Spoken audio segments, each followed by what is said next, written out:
우리가 인생을 살다 보면 하나님은 살아계시는구나, 또 하나님은 일하시고 계시는 분이구나, 하나님은 참 공평하신 분이구나 하는 것을 느낄 때보다도 하나님은 안 계시는 거 아닌가? 하나님이 살아계시다면 어떻게 이럴 수가 있지? 하고 느낄 때가 훨씬 더 많이 있습니다. 특별히 악한 사람들, 그리고 악한 일들이 행해지고, 그리고 그러한 사람들이 정말 성공하는 것을 볼 때마다 우리 마음에 드는 생각들이, 내가 순수함을 고집하는 게 과연 맞을까? 그리고 하나님의 뜻을 고집하는 것이 과연 옳은 일일까? 그것이 어리석은 일은 아닐까 하는 생각이 들 때가 얼마나 많은지 모릅니다. 여러분, 그런데 꼭 기억해야 할 것이 있습니다. 세상이 아무리 우리의 믿음을 흔들 만큼 기가 막힌 상황에 처한다 한다 할지라도 우리가 속단하지 말아야 할 것이 하나가 있습니다. 주 안에서 기다려야 할 것이 하나가 있습니다. 하나님께서는 침묵하시는 것 같고, 하나님께서는 무한정 기다리시기만 하고, 그리고 우리가 지금 생각하는 것처럼 신정론이라고 하지요. 도대체 이 땅에 정의가 어디 있겠느냐라고 하는 그 질문 앞에서 하나님께서는 분명한 답변과 이유가 있음을 우리는 꼭 기억하셔야만 합니다. 저는 이 하나님의 신정론이죠. 약간 어렵긴 합니다만, 이 말은 과연 이 땅에 하나님이 의로우신 그러한 일들을 하고 계시는가? 하나님은 의로운 분이시란 말인가? 악인에게는 형통케 하시고, 그리고 의인들에게는 하나님께서 저렇게 벌을 내리시는데 과연 하나님의 의가 어디 있는가? 라고 하는 그 질문입니다. 이 질문을 이야기할 때에 제가 꼭 한 가지 예를 드는 것이 하나가 있는데, 그것은 바로 하나님의 시간, 하나님의 때라고 하는 그런 내용입니다. 여러분, 성경에서요, 하나님의 시간이라고 말할 때에 꼭 두 가지 용어를 나누어서 이야기를 합니다. 또 특별히 우리나라 말로 번역한다면 시간, 때 이렇게 번역을 할 수가 있습니다만, 성경에서는 이 하나님의 시간, 그리고 이 때라고 하는 말이 나뉘어져서 있는데, 하나는 크로노스라고 하는, 우리말로 번역하면 때, 시간 이런 말입니다. 이 크로노스라고 하는 말은 다른 것 아니라 우리나라 말로 번역한다면, 굳이 번역한다면 연대표, 연대순이라는 말입니다. 우리 영어에 보면 크로놀로지라고 하고 있죠. 그 말이 여기에서 나온 말입니다. 굳이 그거를 번역하자고 한다면 그렇게 연대표, 연대순, 이 말도 맞는 말입니다. 무슨 얘기냐면, BC 500년 전, BC 400년 전에는 이러이러한 일이 있었습니다. 그리고 심지어 BC 2000년 전에는 예수님이 태어나셨습니다. 우리 대한민국 역사 가운데 1919년에는 이런 일이 있었고, 45년에는 이런 일이 있었고, 50년에는 이런 일이 있었고, 80년, 90년 이런 일이 있었습니다 하고 시간을 쭉 나열하는 것을 일컬어서 우리가 이렇게 그때를 말할 때는 크로노스란 말을 씁니다. 그냥 일반적인 시간입니다. 나열해 놓는 시간들입니다. 그런데 똑같이 시간, 때라고 번역을 합니다만 또 다르게 쓰이는 단어가 하나가 있는데, 그것은 카이로스라고 하는 말입니다. 이 말을 번역한다면, 굳이 번역한다면 하나님의 시간 이렇게 번역할 수 있습니다. 하나님의 때 이렇게 번역할 수가 있습니다. 가장 적절한 때를 일컬어서 바로 하나님의 카이로스란 말을 종종 씁니다. 이 개념이 조금 어렵기 때문에 이거를 조금 쉽게 설명할 수 있을까 생각하다가 저 혼자서, 물론 정확하게 일치한다고 할 수는 없겠습니다만 조금 다른 말로 한다면 하나님의 뜻이라고 번역한다면 어떨까 하는 생각이 들었습니다. 앞에 있는 크로노스는 인간의 시간이지만 인간의 뜻이라고 번역을 한다면, 뒤에 있는 카이로스는 하나님의 뜻, 하나님의 시간이라는 말로 해석한다면 조금 이해하기 쉬울 것 같습니다. 여러분, 우리가 이 신정론, 하나님께서 도대체 왜 내게 고통을 주시는가 하는 그 질문을 우리가 다 말할 수는 없지요. 그런데 이 질문에 대해서 어느 정도 근접할 수 있는 말이 바로 여기에 담겨져 있다는 생각이 듭니다. 성경에서 아무리 믿음의 조상이라고 한다 할지라도 이 하나님의 뜻과 인간의 뜻을 구별하지 못해서 우리 사람들이 넘어지고 실수하는 경우가 얼마나 많은지 모릅니다. 여러분, 꼭 우리가 기억해야 할 것은 인간의 크로노스, 인간의 시간과 하나님의 시간 사이에는 어느 정도 차이가 있을 수밖에 없습니다. 물론 이 두 가지가 일치하면 얼마나 좋을까요? 하나님, 내가 원하는 때에 내 문제가 좀 해결되게 해주세요. 하나님, 나 지금 고통스럽거든요. 하나님께서 이 때를 얼른 벗어나게 해주세요 라고 그 때를 말할 때에 그것이 그래, 그 고통에서 벗어나는 것이 내 때야 라고 하면서 그것이 일치한다면 우리는 신앙에서 고민할 필요가 없습니다. 그런데 여기에 많은 차이가 있을 때에, 또 여기에 시간 차이가 너무 많이 있을 때에 우리는 고민하고 힘들어하게 됩니다. 그 대표적인 예가 누구였었냐면 아브라함이었습니다. 아브라함은 나이가 들어서 그랬는지 이 하나님의 카이로스를 사실상 놓치고만 아주 대표적인 인물입니다. 하나님께서 그에게 75세 되던 때에 하나님의 때가 되어서 하나님께서 그를 그 고향 땅에서 나가게 하셨습니다. 그는 하나님의 뜻을 알고 분명하게 가나안 땅으로 와서 하나님의 언약 말씀을 들었는데, 그 언약이라고 하는 것은 내가 네게 아들을 주겠다라고 하는 언약의 말씀이었습니다. 하나님께서 아들을 주시겠다고 하는 것은 분명히 하나님의 때에 주시겠다는 말입니다. 언제였었죠? 아브라함이 100세 되던 해에, 아무도 그가 아들을 낳을 수 있다라고 상상할 수 없을 때에, 그 어느 누구도 저 사람은 이제 틀렸어, 무슨 하나님이 약속을 주셔서 아들을 주신다는 거야, 더 이상 그 말은 이루어질 수 없어 라고 생각할 그때에 하나님께서는 계획하셨거든요. 그것이 하나님의 시간표에 있었거든요. 그것이 하나님이 원하시는 때에 있었거든요. 그런데 아브라함이 자신이 생각하던 그 때와 하나님의 생각한 때와 너무나 차이가 많이 있었던 거예요. 사실 20대나 30대가 됐으면 기다릴 수가 있죠. 그런데 지금 아브라함의 나이 떠날 때가 75세였거든요. 사실 10년 기다리고 20년 기다리고 시간이 가면 갈수록 그에게는 조급함이 있었을 뿐입니다. 하나님이 분명히 하나님의 때에 아들을 주신다고 하셨는데, 인간의 크로노스, 인간의 시간으로서는 그때가 어느 때인지 알지 못한, 그래서 그는 조급한 나머지 실수를 했습니다.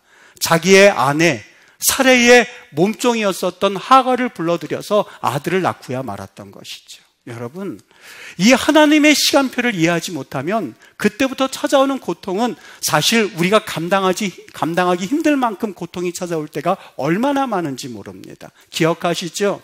이 일이 계기가 되어서 그 가정이 너무너무 힘든 과정을 겪게 되는데, 끝내는 하갈도, 그리고 그 하갈에서 낳은 이스마엘도 쫓겨나고, 그리고 가정이 큰 환난을 겪지 않습니까?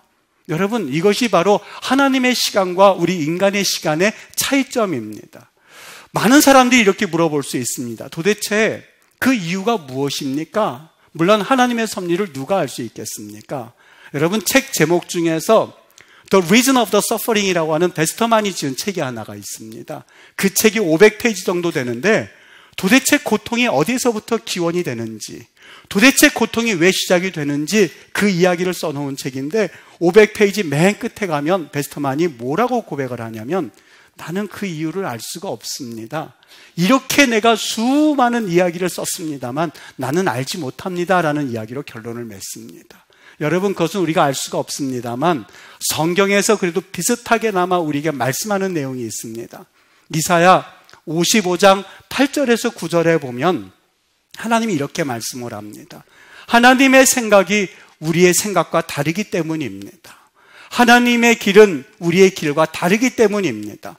하늘이 땅보다 높음같이 하나님의 길은 우리의 길보다 높으며 하나님의 생각은 우리의 생각보다 얼마나 높은지 모릅니다 라는 내용입니다. 하나님의 시간표가 이해가 되지 않으십니까? 하나님이 도대체 왜 나를 이러한 시간으로 인도하시니 도저히 이해가 되지 않습니까? 오늘 이사야 55장 8절에서는 그분의 생각은 우리의 생각보다 다르고 하나님의 길은 우리의 길과 달라서 아브라함은 60, 70, 80 되던 해에 아들을 가져야 된다고 생각을 했습니다만 하나님의 생각은 달랐습니다. 모든 사람들이 아니야, 불가능해, 그런 일이 있을 수 없어 라고 생각할 때에 하셨던 것이 하나님의 역사였습니다. 심지어는 노아도 방주를 만들 때에 하나님의 때를 알지 못했었습니다. 그럼에도 불구하고 그는 묵묵히 그 길을 걸어간 모습이 얼마나 인상 깊은지 모릅니다. 여러분, 이 차이가 왜 있는지 조금은 이해가 되시겠습니까? 우리는 하나님의 이 시간표를 알지 못하기 때문에 얼마나 많은 실수를 하는지 모릅니다. 우리는 이 하나님의 뜻을 알아야만 될 텐데 사실 이 뜻을 성경에서 분명히 말씀하고 있습니다. 제가 한번 여러분들에게 질문을 던져볼게요. 여러분, 하나님의 뜻을 어떻게 알 수 있습니까? 누군가가 여러분에게 질문한다면 여러분은 뭐라고 답변을 주시겠습니까? 어떤 사람은 이렇게 말할 수 있어요. 성경의 교리를 들고 파면 하나님의 뜻을 알 수 있지 않을까요? 성경의 인물들을 우리가 멘토를 하게 되면 하나님의 뜻을 알 수 있을까요? 아니요, 그렇지 않습니다. 하나님의 시간을 아는 일은, 하나님의 뜻을 아는 일은 우리 인간의 지식으로 절대 이해가 될 수 없습니다. 그나마 하나님의 뜻을 아는 것은 우리의 삶의 경험으로 조금씩 이해되어지는 것이 하나님의 뜻입니다. 여러분, 하나님을 만나본 경험이 없으면 세상의 가치관을 가지고 교회를 보고 내 가정을 보고 그리고 나를 바라보기 마련이지요. 아파본 사람이 없는데, 아파본 적이 없는데 상대방이 아픈 내용을 어떻게 알겠습니까? 어느 날 성도님이 찾아오셔서 기도를 부탁하세요. 목사님, 이것 위해서 기도해 주세요. 그러면 무슨 마음이 드는지 아십니까? 하나님, 정말 저 성도님이 아픈 그 아픔이 얼마나 아픈지 저는 모릅니다. 정말 제가 이 기도를 할 때에 그냥 아무런 감정 없이 하지 않게 하시고 우리 주님께서는 그 아픔을 아시오매 하나님 나로 하여금 그것을 분명히 알게 깨닫게 해주세요. 먼저 기도가 절로 나옵니다. 왜냐하면 아파본 적이 없으면 그 아픔을 깊이 알지 못하고 그 아픔을 깊이 알지 못하면 그 기도가 깊이 나올 수가 없기 때문에 그렇습니다. 욥의 친구들의 말을 들어보십시오. 욥의 친구들은 욥이 하는 말을 들었습니다. 그의 아프다는 이야기를 들었습니다. 그리고 나서 그들은 욥에게 그들이 알고 있는 지혜를 가지고 욥에게 이야기를 해주었습니다. 그 말 하나하나 들어보면 틀린 말이 아닙니다. 그런데 결국에는 하나님이 욥기 38장 2절에 가서 보면 욥에게 조언했던 친구들에게 하신 말씀이 있습니다. 무지한 말로 생각을 어둡게 하는 자가 누구냐? 여러분, 무지한 말이었을까요? 아니요. 엘리발스, 빌닷, 소발 이 세 사람은 그 당시에 지혜자였습니다. 엘리후도 지혜자였습니다. 그 당시에 대표적인 지혜자의 상징적 인물들이었습니다. 그 인물들은 모든 지식을 통달한 사람들이었습니다. 그런데 하나님이 뭐라고 그러세요? 무지한 말로, 알지 못하고 무식한 말로 하나님의 생각, 하나님의 그 뜻을 어둡게 하는 자가 누구냐라고 말씀하지 않습니까? 여러분, 우리가 진정 하나님은 경험적으로 알아야만 하는데 이 경험이라는 것이 어떤 의미를 담고 있냐면 놀라지 마십시오. 우리가 그토록 싫어하는 고통과 환난과 고난이라고 하는 경험입니다. 이 고통이 얼마나 신비한지 모릅니다. 이 환난과 고통을 통해서 비로소 하나님의 시간표를 알고 하나님의 뜻을 이해하게끔 되어 있거든요. 욥이 그랬습니다. 욥이 그 엄청난 환난을 경험하고 나서 하나님 앞에 그 고난을 다 겪은 이후에 이런 고백을 하게 됩니다. 욥기 42장 5절과 6절에 가서 보면 하나님, 내가 고난을 다 겪고 나서 이제 고백을 하는데 내가 지금까지 하나님을 귀로 듣기만 하였는데 이제는 눈으로 보게 되었습니다. 내가 지금까지 귀로만 듣기만 하였는데 이제는 눈으로 하나님을 보게 되었고 하나님의 뜻을 알게 되었고 하나님의 시간표를, 하나님의 때를 알게 되었습니다는 고백 아니겠습니까? 바로 이것이 우리에게 향하신 하나님의 고난의 신비입니다. 때로는 우리가 고난과 어려움이 있을 때에 참 마음의 갈등을 합니다. 나는 예수를 믿고 그리고 하나님을 믿는다라고 하는데 내 가정은 왜 이다지도 힘들게 걸어가는 것일까?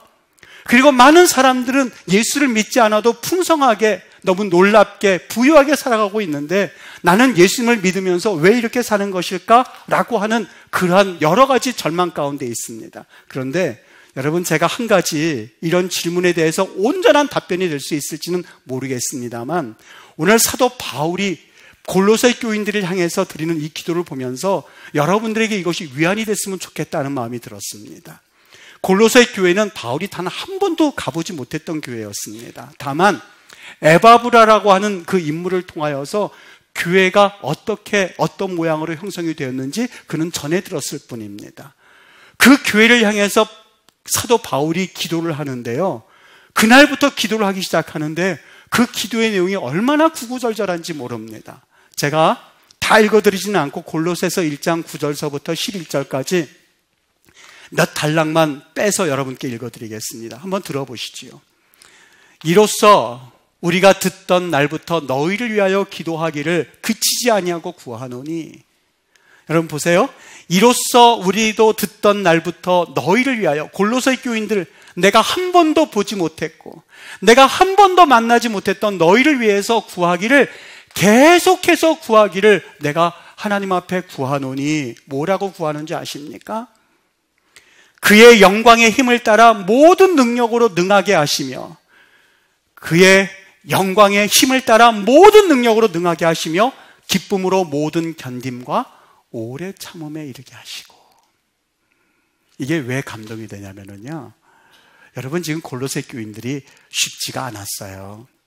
어떻게 해서든지 간에 그들의 믿음을 유지해야만 하는데, 사도 바울이라고 하는 인물이 한 번도 교회에 오신 것도 아니고 멀리서만 들었던 그 복음을 그들이 유지해야 되는데 그들의 믿음 생활을 하는 것이 녹록지가 않았어요. 예수 믿는다고 하면서 대학은 계속해서 떨어지고 있고요, 예수 믿는다고 하면서 가정 형편은 점점 어려워져 가고 있고, 직장에서는 해고 처리가 되어지고, 그리고 내 삶 가운데에 너무너무 힘든 질병으로 싸우고 있는 그 골로새 교인들이었습니다. 웬만하면 그들을 위해서 기도할 때, 하나님, 내가 보지 못했던 저 골로새 교인들 얼른 병이 낫게 해주세요. 하나님, 저들의 사업의 문이 열려지게 해주세요. 하나님, 저들의 대학문이 열리게 해주세요. 그렇게 기도해야 되는 것 아니겠습니까? 근데 사도 바울의 기도 내용은 그게 아니었었어요. 하나님, 저들에게 능력을 주시옵소서. 그런데 그 능력은 우리가 생각하는 그런 능력이 아니에요. 우리는 하나님 능력 주세요. 내가 하나님 앞에서 이 놀라운 일을 행할 수 있는 능력 주세요. 천배 만배 결실 맺게 해주세요. 이렇게 기도하지만 사도 바울이 하나님 저들에게 능력을 주시옵소서, 왠지 아십니까? 그 다음 구절이에요. 이렇게 말하지 않습니까? 기쁨으로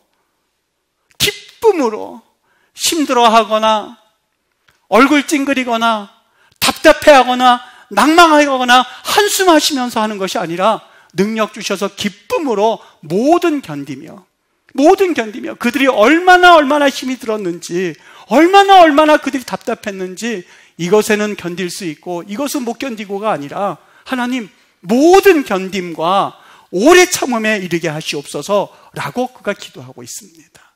여러분, 신앙생활의 최고봉은 방언을 하거나, 신앙생활의 최고봉은 예언을 하거나, 그리고 신앙생활의 최고봉은 내가 기도를 유창하게 하는 데 있지 않습니다. 여기 오늘 성경에서 말하고 있는 모든 능력을 주셔서 기도의 마지막에 영광이 있는데 그것은 오래 참음이었었어요. 참 의미심장하지 않습니까?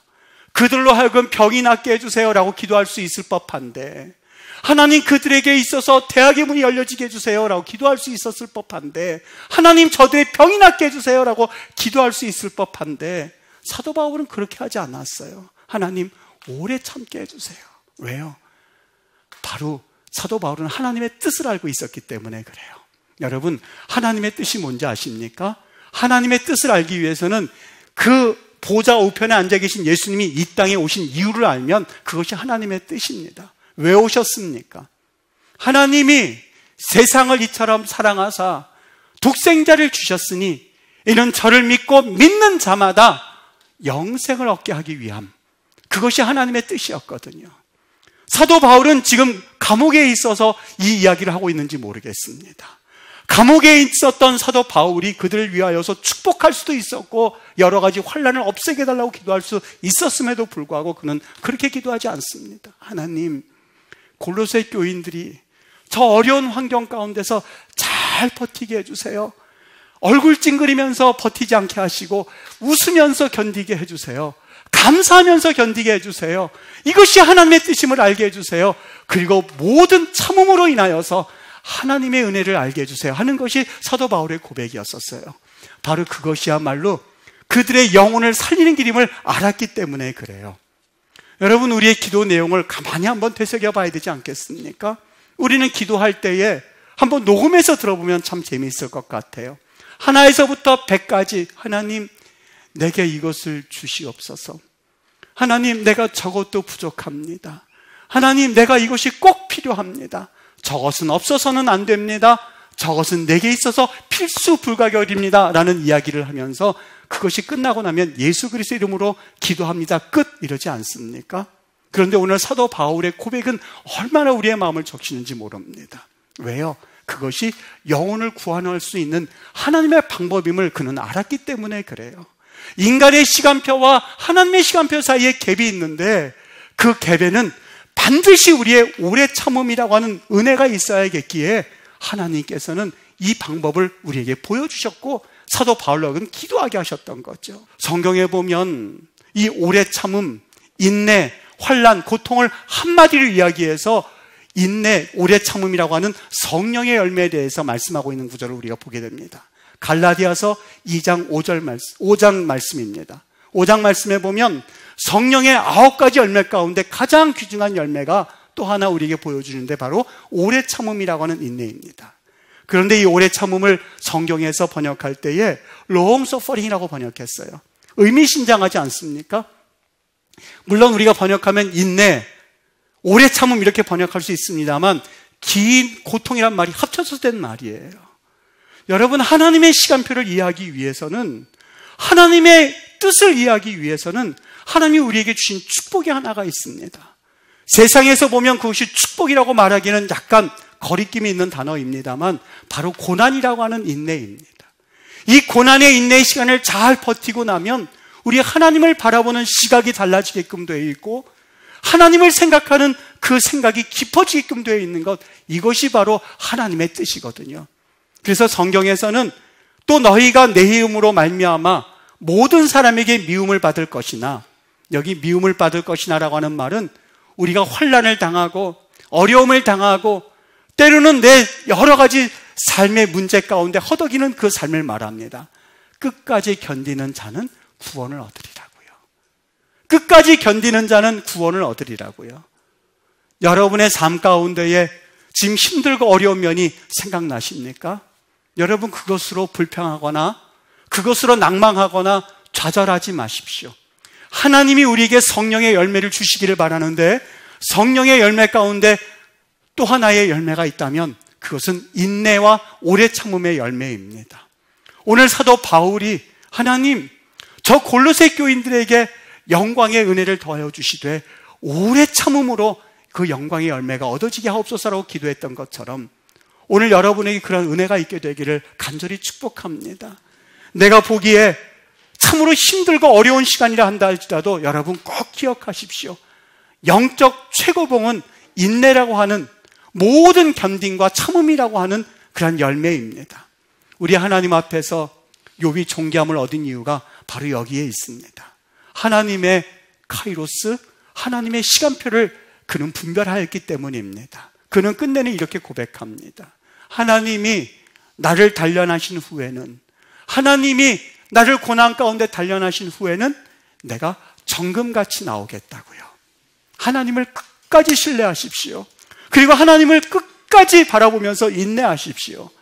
우리 삶 가운데에 의미 없는 고난을 하나님께서는 허락하지 않으십니다. 반드시 우리가 깨닫지 못하는 하나님의 오묘한 뜻이 담겨져 있음을 여러분들이 기억하시고 이 어려운 때에 하나님의 때를 분별하고 그리고 하나님의 카이로스를 잘 구별하여서 정말 그리스도인답게 믿음으로 살아갈 수 있는 은혜가 있게 되기를 주의 이름으로 축복합니다.